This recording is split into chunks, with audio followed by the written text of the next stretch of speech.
우리 함께 읽은 우리 시편 139편의 말씀으로 하나님의 형상으로 창조된 이들의 찬양, 하나님의 형상으로 창조된 이들의 찬양이라는 제목으로 하나님의 말씀 함께 나누도록 하겠습니다. 시편이 우리 매일 성경에 보면 우리가 이제 지금 8년 주기, 7년 주기, 내년에 이제 6년 주기, 내년부터 다시 6년으로 한다고 했는데 성경 책들을 이렇게 배열하는 것을 보면 부활절과 성탄절에 부활절에는 예수 그리스도의 고난과 부활을 묵상할 수 있는 말씀이 또 성탄절에도 예수님의 탄생을 묵상할 수 있는 말씀이 그래서 절기와 더불어서 이 성경 말씀이 이렇게 배열이 되어 있습니다. 그러다 보면 날짜를 맞추기가 아마 쉽지 않을 텐데 그 사이사이에 시편 말씀 150편의 말씀을 이게 나누어서 이렇게 배열이 되어 있어요. 그래서 군데군데 시편이 배치되어 있습니다. 최근에는 제가 이제 그런 시도를 많이 못했는데 전에는 통독 모임을 좀 했었습니다.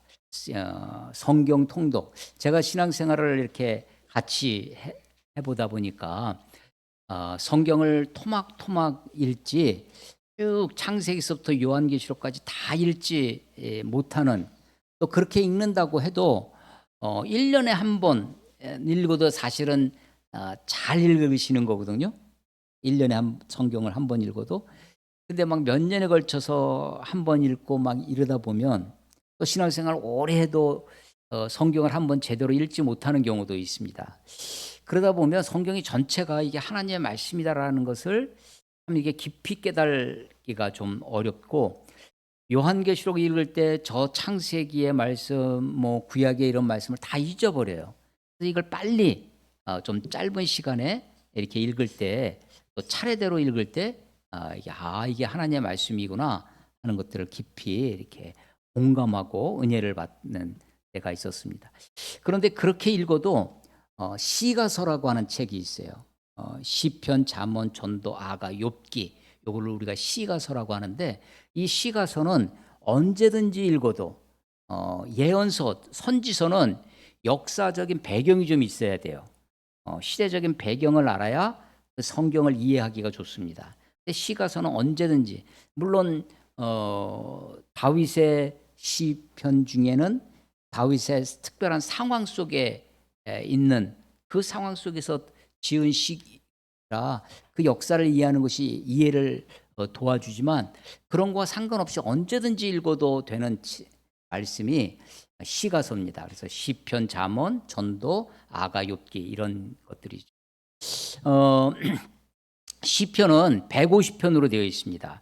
150편을 이렇게 읽다 보시면 제1권 그 안에 150편 안에 제1권에서 1편부터 41편까지 또 42편부터 72편까지 2권, 3권, 4권, 5권까지 있습니다. 150편이 5권으로 나눠져 있어요.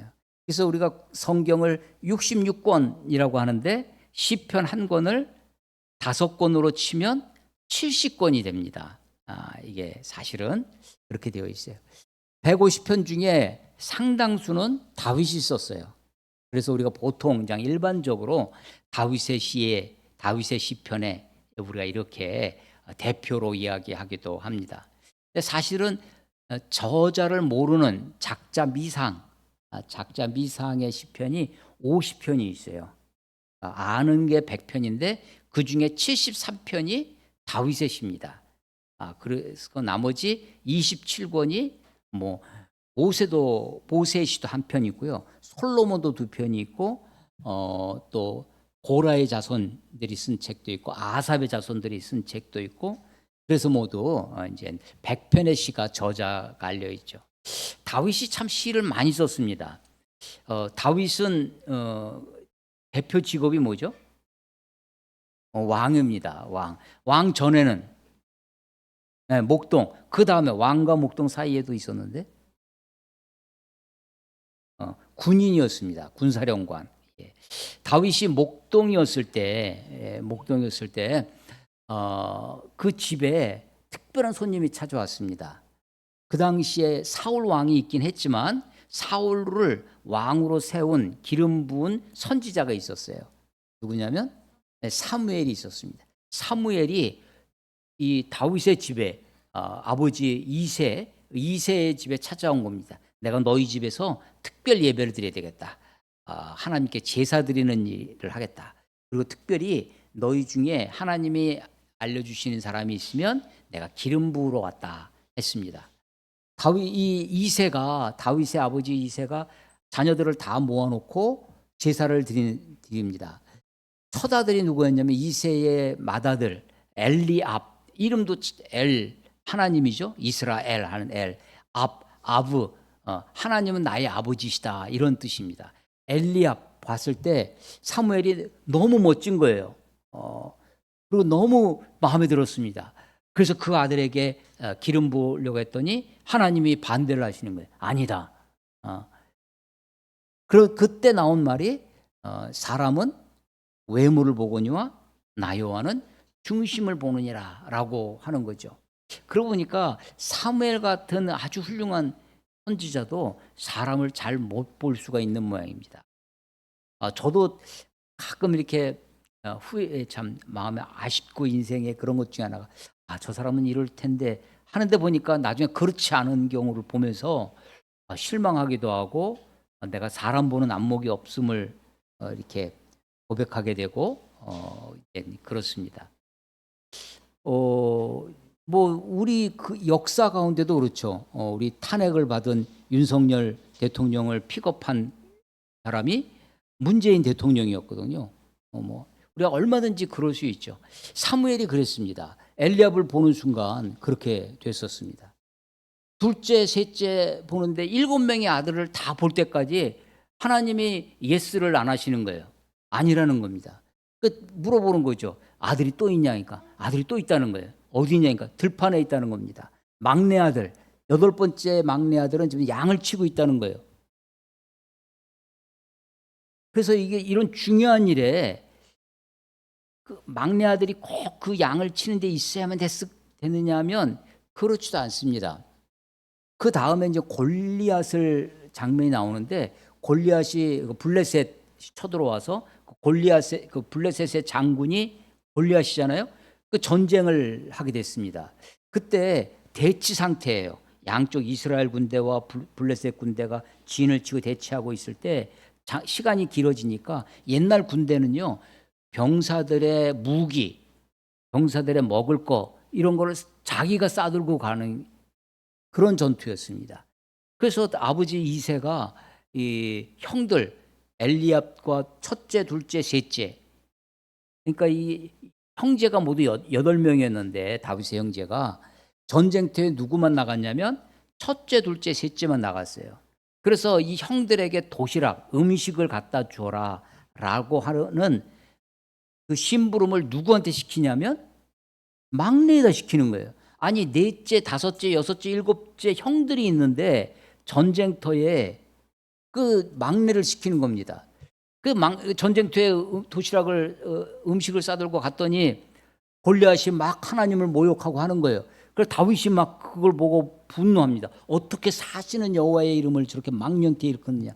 그랬더니 엘리압 큰형이 야단을 칩니다. 너 이거 전쟁이 무슨 동네 장난인 줄 아느냐고 막 그렇게 야단을 쳐요. 그래서 네가 하는 일은 어떡하고 양 치는 건 어떡하고 여기 왔냐 그랬더니 거기는 양을 지키는 자들, 종들이 있다는 거예요.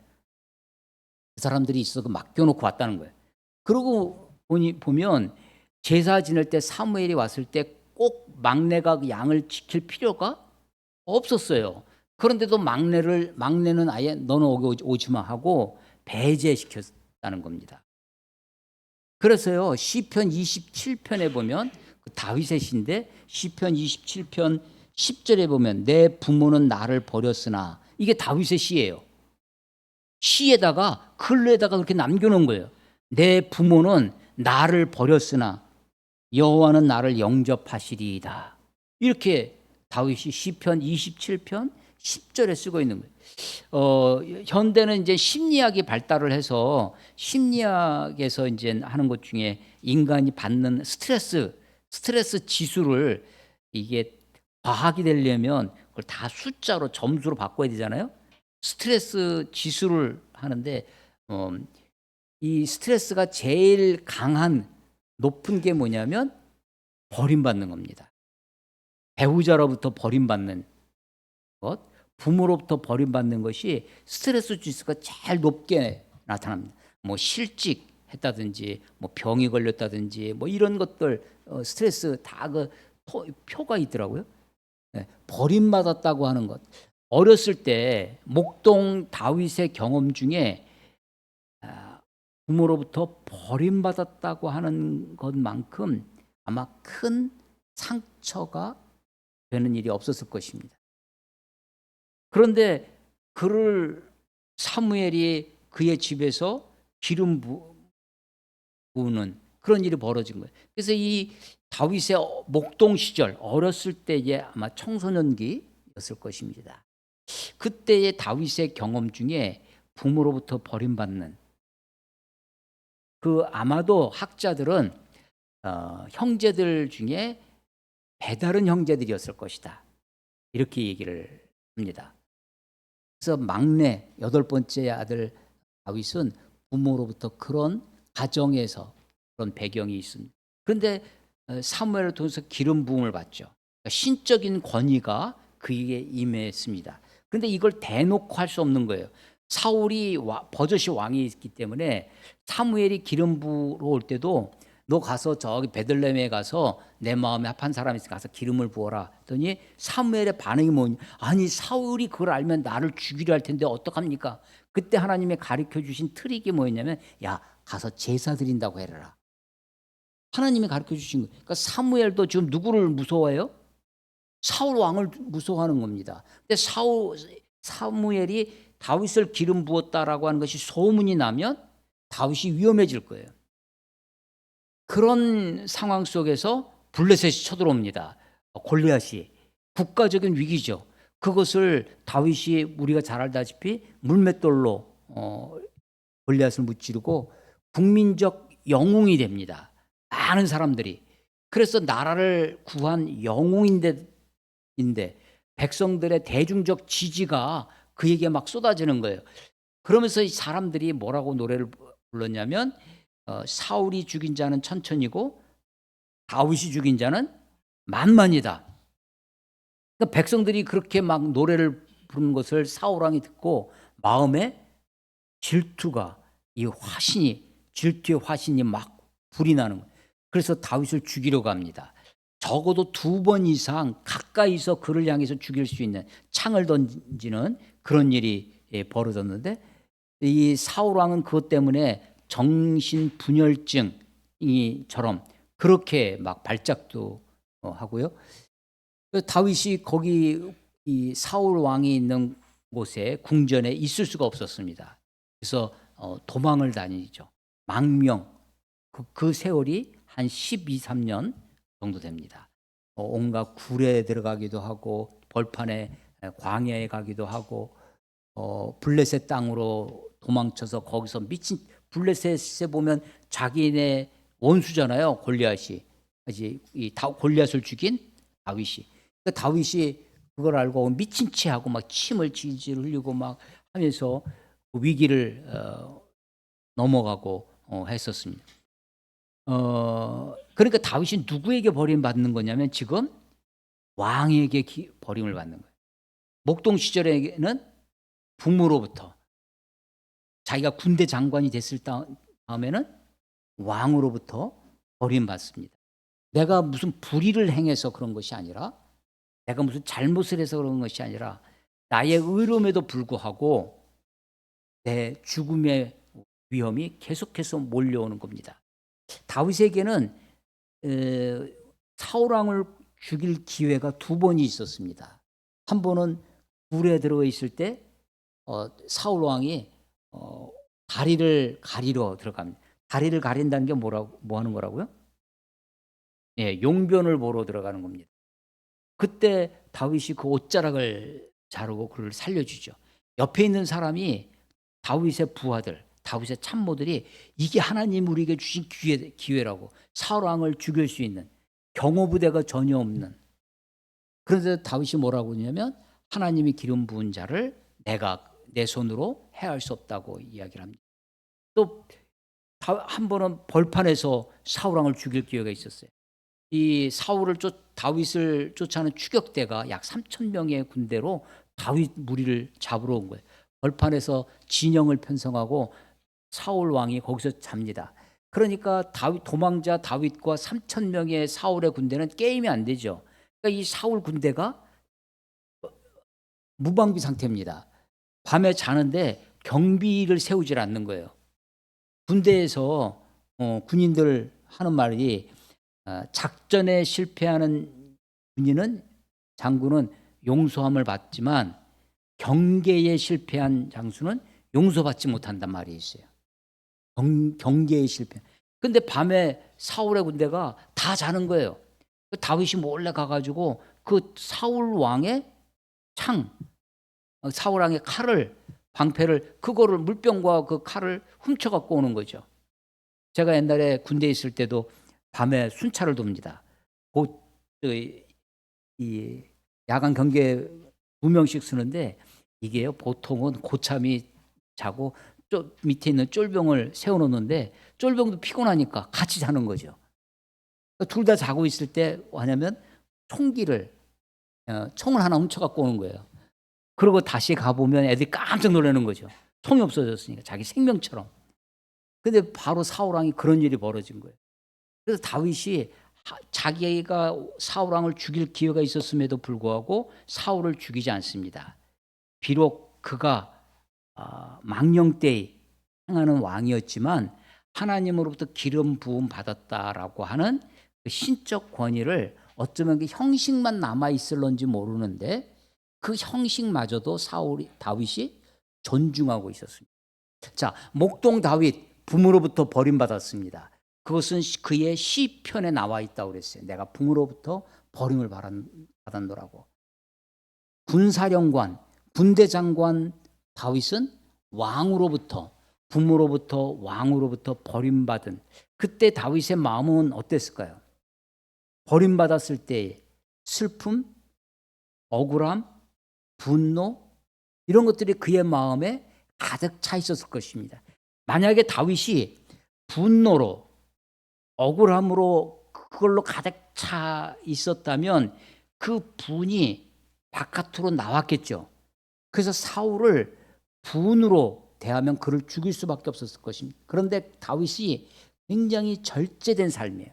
마음에 분이 있지만 그 분이 나를 지배하도록 내버려 두지는 않았습니다. 내 마음에 섭섭함이 있지만, 내 마음에 슬픔이 있지만, 서운함이 있지만 그 서운함이나 아픔이나 상처나 억울한 것이 나를 지배하도록 나를 내버려 두지 않았어요.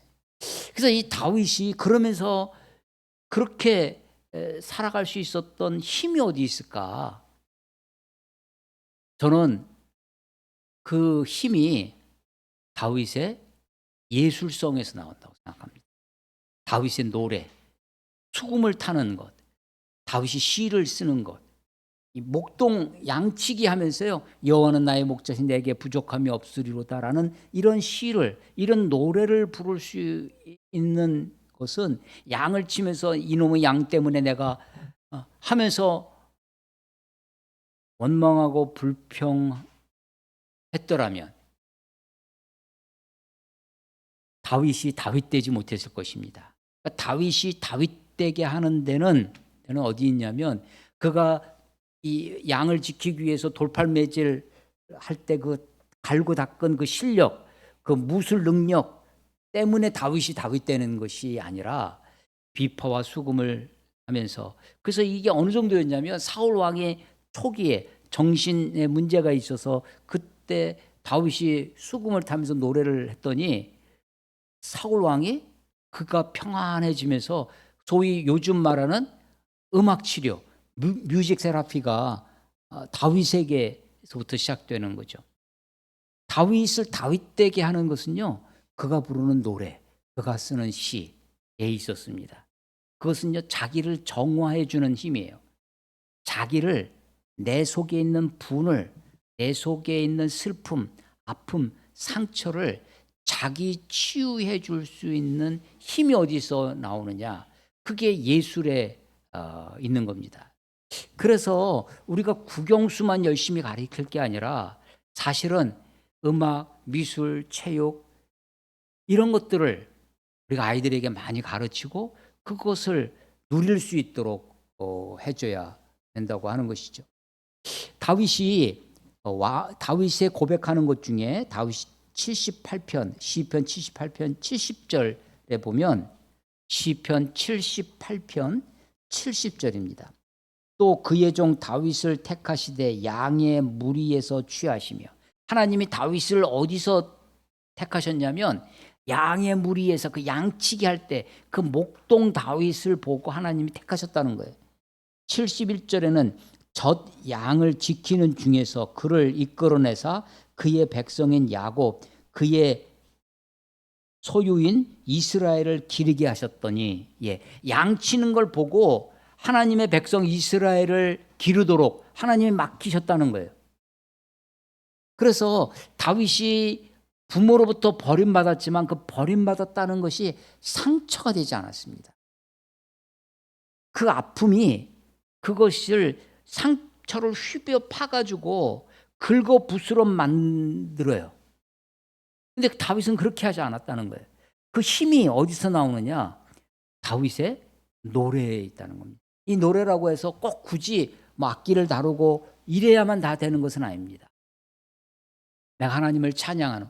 그래서 다윗이 그 상황, 형편은 지금 들판에서 양을 치며 전 양을 돌보고 그렇게 살아가지만 그는 그 속에서 누구를 생각하냐면 하나님을 생각하는 거예요. 만물을 지으신 여호와 하나님, 나를 아시는 주님. 그래서 다윗의 시가 73편이나 150편 가운데 다윗의 시가 남아있는 것입니다. 중국의 역사 중에, 중국 역사 중에 큰 강이 두 개 있습니다. 황하강이 있고 양쯔강이 있어요. 중국 이 남쪽 지방에서 중국을 지배한 적이 없습니다. 이제까지 중국 역사의 대부분은 북쪽에서, 북경, 시안, 황하 이북에서, 남쪽은 좀 낮고 천하게 여겼어요. 북쪽에서 다 지배를 했습니다. 그러다가 현대사에 들어와서 남쪽의 상하이 출신들이, 지금 중국 공산당, 이 다 상하이방이라고 옛날에 이름하기도 했었던 그 세력들이, 그래서 중국 근대 현대사에 넘어오면서 중국이 공산화되어 갈 때 마오쩌둥이 약 2년 가까이 소위 국민당 장제석 총독에게 몰려서 도망을 갑니다. 피난을 가는 거죠. 그래서 그것을 아주 긴 여정에서 장정이라고 하고 대장정이라고 합니다. 산맥을 막 7, 8개 넘고 강을 넘고, 그래서 몇십만 명이 출발하는데 나중에는 다 죽고 몇만 명밖에 도착하지 못했는데 그 사람들로 중국을 통일하는 거죠. 그리고 결국 공산화되어집니다. 그런데 제가 그 대장정이라고 하는 4권인가 그 전집을 한번 읽을 때 인상적인 게 있었어요. 그 지금 막 하늘에서는 이 미군의 지원을 받은 국민당에서 막 비행기 막 폭탄이 떨어지고 대포가 날라오고 막 그러는데 피난을 그냥 걸어서 그 산맥을 넘고 강을 건너내기에 뭐 다리를 만드는 거예요. 부교 같은 걸 만들어서 또 배 겨우 해가지고 넘어가고 막 하는데, 그때 이 모택동이 시간만 되면 한시를 읽어요. 때만 되면 시를 씁니다. 그래서 아니 이 전쟁의 위기 속에 전쟁의 위기 속에 이 모택동이 그렇게 하는 걸 보고 제가 깊은 감동을 이래서 전쟁의 그 살벌한 속에서도 그가 그 마음을 그가 품었던 뜻을 위해서 이렇게 살아갈 수 있구나 하는 인상을 받았습니다. 다윗이 그 목동 다윗 부모로부터 버림을 받고 10수년을 사울 왕을 피해서 도망을 다져서 광야에서 굴에서 블레셋 땅에서 정말 블레셋 가서는 정말 비굴한 모습으로 처참한 모습으로 이렇게 살아갔던 다윗이 그것을 마음에 원한을 품고 인생을 살지 않아. 분노를 가지고 살지 않게 됐던 마음의 힘이 어디서 있느냐? 그게 노래에 있습니다. 시에 있어요. 그리고 그 노래와 시가 자기를 한탄하는 노래, 자기 신세를 그렇게 푸념하는 그런 노래, 그런 시가 아니라 하나님을 찬양하는 노래, 하나님을 찬양하는 시로 자기를 정화하고 있습니다. 자기를 새롭게 하고 있어요. 이것이 능력이 그 속에 있다라고 생각되어집니다. 지금 다시 한번 느헤미야서 묵상한 다음에 시편을 지금 계속 아침마다 묵상을 하면서 이 시편의 힘이, 노래의 힘이, 찬양의 힘이 우리들의 삶 속에, 우리들 신앙 속에 있었으면 좋겠다라고 생각을 하게 됩니다. 오늘 139편 1절부터 24절, 64, 24 6절씩 나누면 대충 노래 이 단락이 주어집니다. 1절부터 6절까지는 하나님이 나를 아신다는 거예요. 아신다. 그리고 7절부터 12절까지는 하나님은 어디에나 계신다는 거죠. 내가 주의 영을 따라 어디로 가며 주의 앞에서 어디로 피하리까? 내가 하늘에 올라갈지라도 거기 계시. 수올 음부라고도 하고 아주 깊은 곳, 아주 지옥이라고도 하는 그 저 땅속 깊은 곳에 가도 거기에 하나님이 계시다고 하는 거죠. 어디에나 계신다? 편지하시는 하나님입니다. 그리고 13절부터는 하나님이 나를 지으셨다라는 것입니다. 하나님이 내 내장을 내 형질이 이루기 전에 하나님은 이미 나를 보셨다는 것입니다. 그리고 이제 19절부터 마지막 6절은 하나님께 기도를 드리는 것입니다. 시편을 내가 어떻게 잘 이해하고 읽을 수 있을까 해서 시편을 여러 번 읽습니다. 1절에 보면 여호와여 주께서 나를 살펴보셨으므로 하나님은 살펴보실 필요도 없이도 나를 아실 것 같아요. 그런데 주님이 나를 살펴보셨다고 합니다.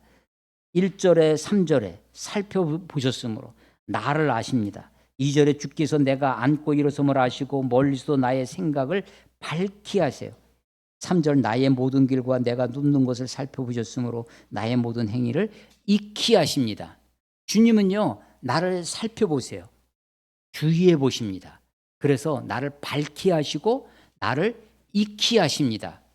밝히 하신다는 건요 지금 우리 이 상태, 지금 나를 환희하신다는 거예요. 밝히 환희하세요. 익히 하신다는 것은 그건 제가 익히 알고 있죠. 나의 과거를, 나의 역사성을 아시는 겁니다. 나의 지난 날을 아세요. 하나님은요, 저는 어디서부터 제가 어떻게 초등학교 들어가기 전에 아주 그 기억 중에 몇 개가 기억나는 게 있어요. 그중에 아주 선명하게 남는 것 중에 이모님 댁에 놀러 갔는데 밥을 막 하고 누룽지를 긁어 부드러운 누룽지 있잖아요. 거기다가 설탕을 이렇게 뿌려서 저는 처음 먹어봤는데 그 누룽지가 그렇게 맛있었어요. 그런데 그 이전 거는 아예 기억이 없죠. 그리고 어떤 거는요, 내가 기억하지 못하는 건데 우리 어머니가 자꾸 저한테 네가 어렸을 때 이렇게 했다라고 하는 얘기를 여러 번 들어서 마치 내 기억처럼 가지고 있는 기억이 있어요. 제가 말을 못해 우리 친척 가운데 가까운 친척 가운데 이 농아분이 계셨어요. 근데 제가 말을 못했답니다. 4살까지. 그래서 부모님들이 굉장히 걱정을 했는데 본인은 아무 저기가 불편이 없이 다 그림을 그렸대요. 그림으로 뭐 설명을 해가지고 부모 보여주면서 그 소를 한참 어머님이 그걸 모아놓고 있었다고 하는데 이사를 막 다니시면서 없어졌다고 아쉬워하실. 너가 어렸을 때 그림을 그렇게 그렸다, 그림을 그렸다고 하는데 저는 기억이 없는데 어머니 하도 말씀하시니까 내가 기억하지 못하는 것을 우리 어머님이 기억해요. 내가 살아온 족적도 그런데 내가 저를 가장 잘 아는 사람이 누굴까요? 내가 나를 잘, 근데 나보다 어쩔 때는요, 저희 집사람이 저를 더 잘 아는 것 같아요. 나보다 나를 더 잘 아는 내 와이프가 있어요. 그래서 내 이 삶의 족적 중에 내가 기억하지 못하는 과거가 있습니다. 내가 지금 살고 있는 현재도 있지만 과거를 내가 살아온 건데 나도 어떤 거는 잊어버린 과거도 있어요. 지금 내 모습도 내가 알고 있는 나도 있지만 내가 모르는 나가 있어요. 어쩌면 빙산의 일가처럼 내가 자각하는 내 모습보다 내가 알지 못하는 무의식의 나가 훨씬 더 많을 거라고. 그게 이제 프로이드라고 하는 사람이 우리에게 알려주는 거죠. 무의식의 세계가 훨씬 더 많고 그것이 우리에게 더 영향이 있다는 거죠. 하나님이 우리를 아시는데 우리를 살펴보신다는 겁니다. 그리고 하나님이 나를 아시는데 밝히 아세요. 그리고 익히 아십니다. 그게 이 시편 다윗의 고백이에요. 그분은 나의 모든 것, 앉고 일어서는 것, 내 모든 길을 내가 눕는 것, 4절에 내 혀의 말 하나도. 그런데 여러분, 내가 누구를 잘 알면 그 사람을 사랑하게 될까요? 아니면 여러분이 제가 혼자 있을 때 내 생각, 내 마음 이런 걸 다 아신다면 야, 목사님 진짜 훌륭하시다 이럴 거야? 아니면 목사님이 그런단 말이야?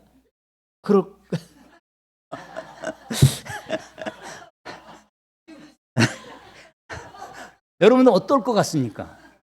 누구를 잘 알면 그 사람을 진짜 사랑하게 될까요? 아니면 야, 정말 인간이 저럴 수밖에 없구나 하고. 근데 하나님이 나를 아시는데 나를 밝히 아세요. 나를 익히 아세요.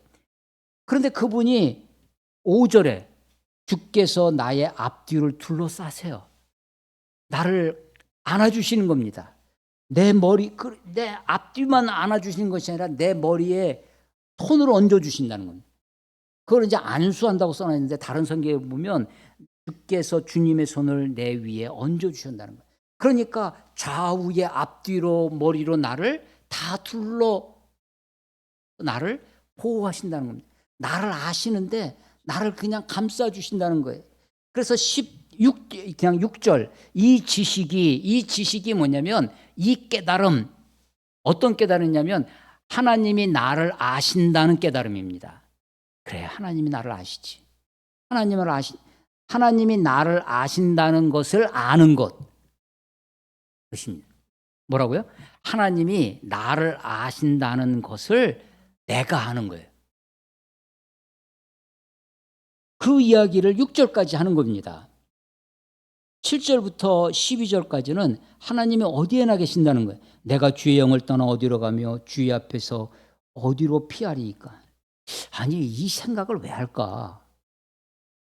내가 주의 영을 떠나, 여러분 하나님 안 계신 곳에 가고 싶은 거 있습니까? 그런 때가 있으셨어요? 이제 신학교가 이제 제가 막 신학교에 입학할 때 지금은 대전의 유성이라고 하는 곳에 새로 건물을 져서 옮겨왔는데 그 전에는 선교사들이 지은 것이 대전 중심의 목동이라는 곳에 있었습니다. 옛날 기숙사에 가면 이 내루라는 거 아십니까? 연탄을 방 안으로 쭉 밀어넣습니다. 그 앞에 기차 레일처럼 레일이 있고 연탄 저기를 불 붙은 연탄을 방 가운데로 쭉 밀어 넣습니다. 그게 이제 그게 이제 약간 반지하처럼 기숙사 가면 반지하에 방마다 아궁이가 있어요. 내루 딱 놓고 지하실 음침하죠. 신학교인데 신학교 선배들이 기숙사에 있는 선배들이 후배들을 군기를 잡습니다. 그래가지고 어떻게 하냐면 그 기숙사 지하 그 내로 거기에 집합을 시켜서 거기서 막 기합을 주고 빠따를 맞고 하면서 했다는 거예요. 저는 바로 그 다음 세대라. 그때 선배들 기숙사 신학교 전도사님이죠. 교회전 다 전도사님 하시는 분들인데 거기 별명이 있어요. 그 기숙사의 내로 음침한 지하실 후배들 불러다가 빠따 치던 군기 잡던 그곳이 별명이 하나님 안 계신 곳.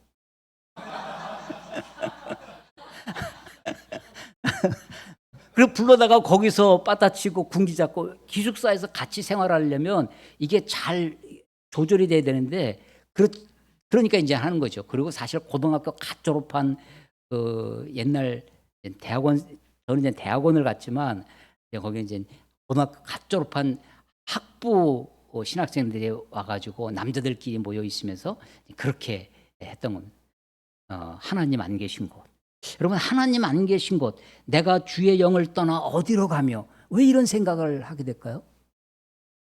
내가 주 앞에서 어디로 피하리까? 피하고 싶을 때가 있는 거예요. 하나님 안 계실 때 하나님 좀 모르셨으면, 지금 하나님이 다 아신다고 얘기했잖아요. 다 안다고, 하나님이 살펴보고 있다고, 모든 걸 아시는. 그런데 어떨 때는 하나님 좀 몰랐으면 좋겠어요. 하나님 안 계신 곳이 있었으면 좋겠어요. 그런데 그런 곳이 있을 턱이 없는 거죠. 이거를 우리는 이제 신학적으로는 하나님이 모든 걸 아신다, 전지하시다. 하나님이 어디에나 계신다, 편재하시다. 안 계신 곳이 없다. 무소부재. 안 계신 곳이 없다. 이렇게 얘기를 하는 겁니다. 다윗이 이걸 어떻게 알았을까요?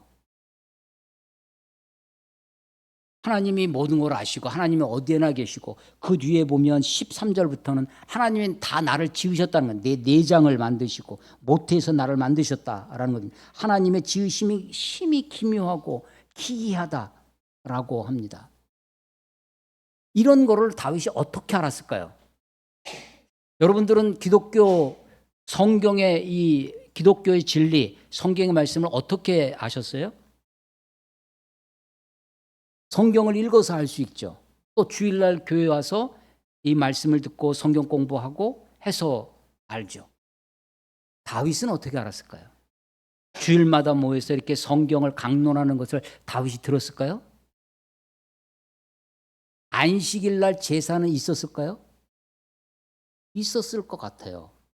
그런데 그것은 그야말로 요즘 지금 캐톨릭은 조금 달라졌지만 지금은 많이 신부들의 강론이 있습니다.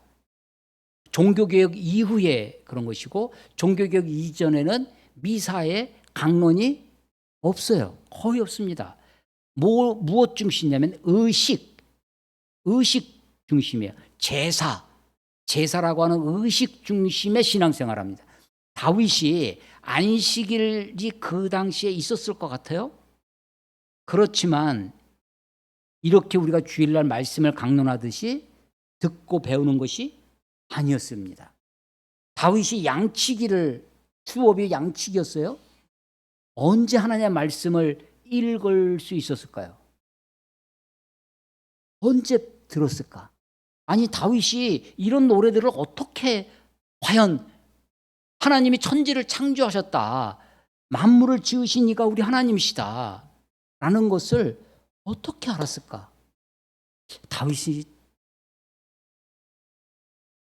아마 다윗은요, 아버지 때로부터, 그 할아버지 때부터, 아니 동네에서 어르신들이 이야기하는 것, 안식일 날 제사 드리고 예배하고 하는 그런 것들을 통해서 파편적인 전해 내려오는 이야기를 듣고 보고 하면서, 그리고 그가 묵상했을 것입니다.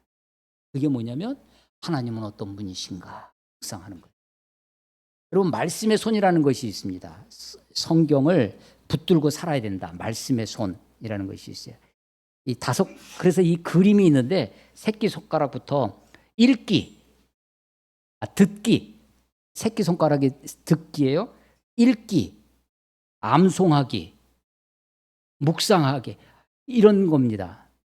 그런데 엄지손가락이 뭐냐면 엄지손가락이 묵상이에요. 생각, 듣고, 새끼손가락 듣고 묵상하고, 읽고 묵상하고, 공부하고 묵상하고, 암송하고 묵상하고. 엄지손가락이 묵상이에요.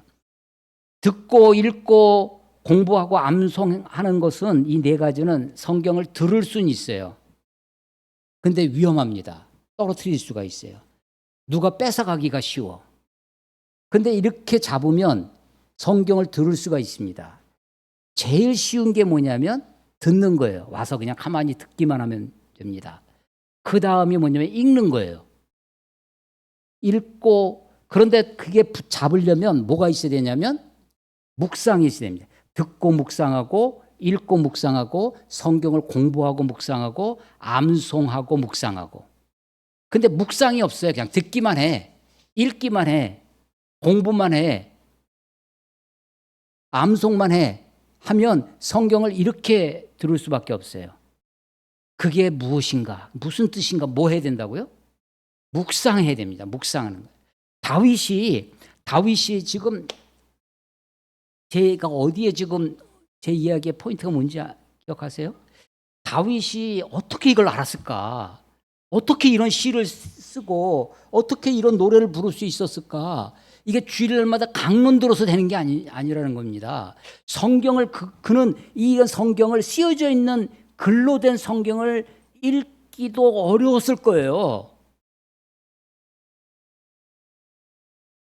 마을에서 동네 어르신들 다 어쩌면 다 친인척이었을 것입니다. 자기 아버지 그런 나이 많은 분들을 그런 분들을 다 장로가 되는 거죠. 장로라는 것은 나이가 많다는 뜻이죠. 옛날에는 나이가 많은 어르신들은 다 존경을 받고 그의 삶의 경험 이런 것들이 우리가 바라다 볼 그게 아주 지식의 중요한 흐름이었으니까요. 지금은 그런 지식보다 새로운 지식, IT 기술이 더 필요한 시대가 되었지만 과연 다윗이 그걸 어떻게 알았을까라는 거예요. 하나님의 말씀을 하나님을 묵상하고 묵상하는 겁니다. 양을 치면서 밤하늘의 별을 보면서 하나님을 생각하는 거예요. 아니 내 육신을 보면서 하나님을 생각하는 거예요. 나를 지으신 이가 어떤 분이신지 나의 삶의 족적을 보면서 내 지난 날들 내 안고 일어섬을 생각하면서 하나님을 묵상하는 겁니다. 하나님을 묵상. 이 시를 읽으면서 하나님이 아시는구나. 하나님이 그래 하나님이 다 아시지. 그 하나님이 살펴보셨다는 거예요. 그런데 이 시는요 사실은 다윗이 자기를 살피는 시입니다. 자기 성찰의 시예요. 그래서 신앙이 믿음이 내가 예수 믿고 구원받아 천국 간다라는 것 거기서 머무르면 안 됩니다. 신앙은 자기 성찰에 있는 거예요. 미신과 신앙의 차이가 뭐냐면 미신은요 내 삶과 아무 상관없어요. 가서 돈 주고 부족 잘 그리는 사람한테 그려서 갖다 붙이면 되는 겁니다. 그냥 고사 지내면 되는 거예요. 내가 어떻게 살아가느냐 삶과 관계없습니다. 손에다 왕자 쓰고 살면 되는 거예요. 다 미신적인 겁니다. 신앙도 미신적으로 살 수가 있어요. 내가 과연 하나님이 어떤 분이신가? 그 하나님을 생각하면서 나는 어떻게 살아야 되는가? 내가 하나님의 형상으로 창조된 하나님을 닮아가도록 하나님을 닮도록 지음받은 존재라는 것, 내 안에 하나님의 형상을 이루도록 살아가야 된다고 하는 자기 성찰. 그래서 이 시는요 하나님이 나를 아시지 그 지식을 깨달았고 하나님이 기이하시고 기묘하시다라고 하는 감탄의 시가 아니라 사실은 내가 하나님 앞에서 어떻게 살 것인가라고 하는 자기 반성, 자기 성찰의 시다라고 하는 것입니다. 그래서 다윗이 다윗되게 한 것이 돌팔매질 그거 숙달된 그 힘, 물맷돌 던지는 그 기술, 그 힘, 파워에 있는 것이 아니라 그가 양치기 하면서 그 버림받은 그 마음, 부모로부터 왕으로부터 버림받은 그 상처만 묵상하는 것이 아니라 나의 인생을 붙드시고 이끄시는 하나님, 그 하나님을 묵상하고 그 하나님의 형상으로 창조된 내가 어떻게 살아야 할지를 고민하는 것입니다. 전에는 이렇게 생각했습니다. 하나님이 지으신 이 만물, 하나님이 지으신 만물 중에 자연은 하나님을 찬양하고 있다고 생각했어요. 있는 그대로. 그런데 그 중에 하나님이 만드신 피조물 중에 사탄과 사람만 하나님을 온전히 찬양하지 않고 있구나라고 생각했습니다. 근데 자연 만물이 하나님을 어떻게 찬양하나? 지렁이는 지렁이대로, 사자는 사자대로, 해바라기는 해바라기대로, 코스모스는 코스모스대로, 들풀은 들풀대로 다 자기 나름대로 삶을 살아갑니다. 그리고 그것으로 하나님을 찬양한다는 거예요. 그런데 사람은 어떻게 하나님을 찬양하나? 나의 나됨, 내 모습, 나의 나된 모습이 우리가 이 땅에 살아가고 있는 이 모습에 머물러 있는 것이 아니라, 우리는 하나님의 모든 것은 다, 짐승들은 그 모습 그대로 창조했어요. 해는 해대로, 달은 달대로, 꽃은 꽃대로, 짐승은 짐승대로 창조합니다. 그런데 인간은 인간대로 창조하지 아니하시고 인간은 하나님대로 창조하신 거예요. 그래서 우리가 하나님 바라다 보며 하나님이 어떤 분이신가를 묵상을 해야 그게 찬양의 본질이다 라고 하는 것입니다. 다윗이 어떻게 이런 아름다운 시를 쓸 수 있었겠습니까? 공부해서 말씀을 들어서, 그래서 깨달아서 신학교 가서 조직신학을 공부해서 그렇게 해서 하나님을 찬양하는 것이 아닙니다. 그의 삶의 곳곳에서 하나님을 묵상하는. 그런데 우리가 하나님을 묵상하는 가장 좋은 길이 뭐냐면 성경입니다. 성경을 통해서 성경을 읽고 하나님을 묵상하시다. 성경을 듣고 하나님 어떤 분이신지 묵상해야 됩니다. 성경의 가운데 하나님을 묵상하는 것이 여러분의 삶의 찬양으로, 아름다운 노래로, 그래서 우리를 정화하고 우리를 더 하나님을 닮아가도록 만드시는 힘이 이 말씀 속에, 이 묵상 속에, 이 찬양 속에 있음을 고백할 수 있기를 주의 이름으로 축원합니다. 기도하겠습니다. 하나님 아버지, 은혜를 감사합니다. 시편 말씀을 마치 성경의 부록처럼 여기지 아니하고 이 말씀 하나하나가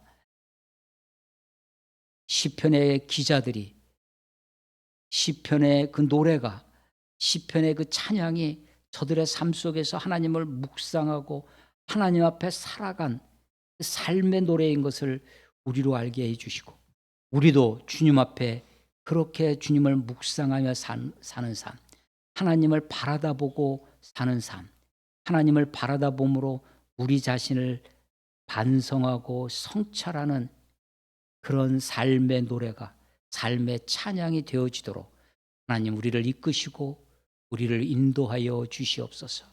다윗이 노래하는 것처럼 주께서 나의 앞뒤를 둘러싸시고 내게 안수하여 주시옵소서. 예수님의 이름으로 감사하며 기도드렸사옵나이다. 아멘.